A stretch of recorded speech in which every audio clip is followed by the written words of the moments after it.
नमस्कार, ESPN 9 news आप देख रहे हैं। आपके साथ मैं हूं अक्षय अग्रवाल। आम आदमी पार्टी के राष्ट्रीय संयोजक और दिल्ली के मुख्यमंत्री अरविंद केजरीवाल की 21 मार्च को ईडी के द्वारा गिरफ्तारी कर ली जाती है, जिसका मुख्य कारण था प्रवर्तन निदेशालय के लगातार भेजे गए समनों को नजरअंदाज करना।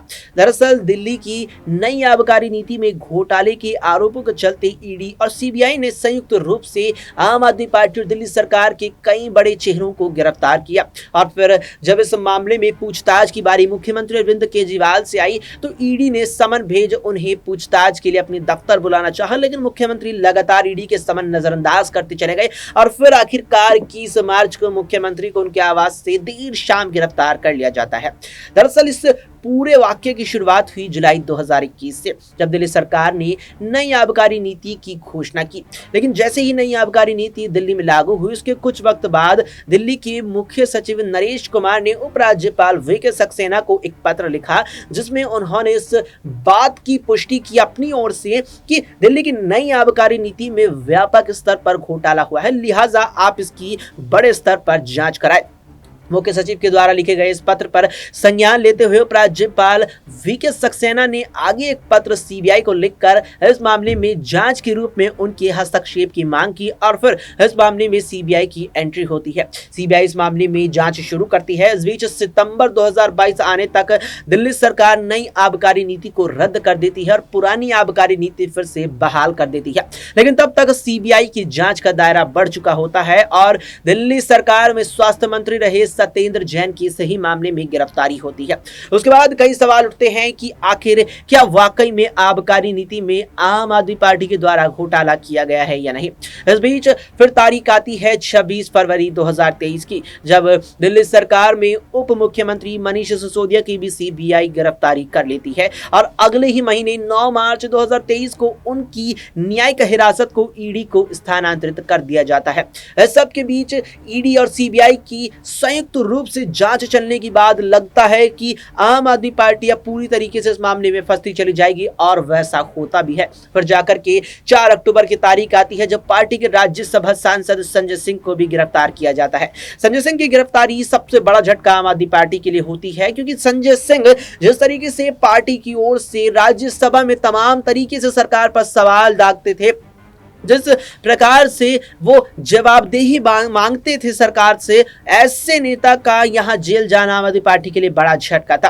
और फिर शुरू होता है अरविंद केजरीवाल को समन भेजने का सिलसिला। और फिर जाकर के जब 21 मार्च को सीएम की गिरफ्तारी होती है, तो उसके बाद से आम आदमी पार्टी बीजेपी सरकार को लेकर काफी ज्यादा हमलावर हो जाती है और साफ तौर पर यह कहती है कि ईडी सीबीआई को बीजेपी चुनावों से डर कर भेज रही है। इस बीच पार्टी की दिग्गज नेता और दिल्ली सरकार में मंत्री आतिशी मारलेना का एक वीडियो सामने आया, जिसमें वो बीजेपी पर काफी हमला बोलती नजर आई। जरा देखिए इस वीडियो में आतिशी सिंह ने क्या कुछ कहा। आज एक बार फिर भारतीय जनता पार्टी ने अपनी तानाशाही का सबूत देश के सामने रख दिया। आज एक बार फिर भारतीय जनता पार्टी और प्रधानमंत्री नरेंद्र मोदी जी को जो अरविंद केजरीवाल जी से और आम आदमी पार्टी से डर लगता है, उसका सबूत उन्होंने देश के सामने रख दिया। सबसे पहले भारतीय जनता पार्टी शासित केंद्र सरकार ने एक फर्जी मुकदमे में दिल्ली के मुख्यमंत्री अरविंद केजरीवाल जी को लोकसभा चुनाव की घोषणा के बाद गिरफ्तार कर लिया। इसलिए गिरफ्तार कर लिया कि अरविंद केजरीवाल जी लोकसभा के चुनाव में प्रचार ना कर सके। ये सिर्फ तानाशाही सरकारों में होता है कि विपक्ष के नेताओं को जेल में डाल देते हैं। तानाशाही सरकारों में यह भी दूसरा लक्षण होता है कि विपक्षी पार्टियों को प्रचार करने से रोका जाता है। और आज यही हुआ है। भारतीय जनता पार्टी के एक और राजनीतिक हथियार इलेक्शन कमीशन ऑफ इंडिया ने अपने इस पत्र के माध्यम से आम आदमी पार्टी के कैंपेन सॉन्ग पर रोक लगा दी है। ये भारत के इतिहास में पहली बार हुआ होगा कि किसी पार्टी के कैंपेन सॉन्ग पर इलेक्शन कमीशन ऑफ इंडिया ने रोक लगाई होगी।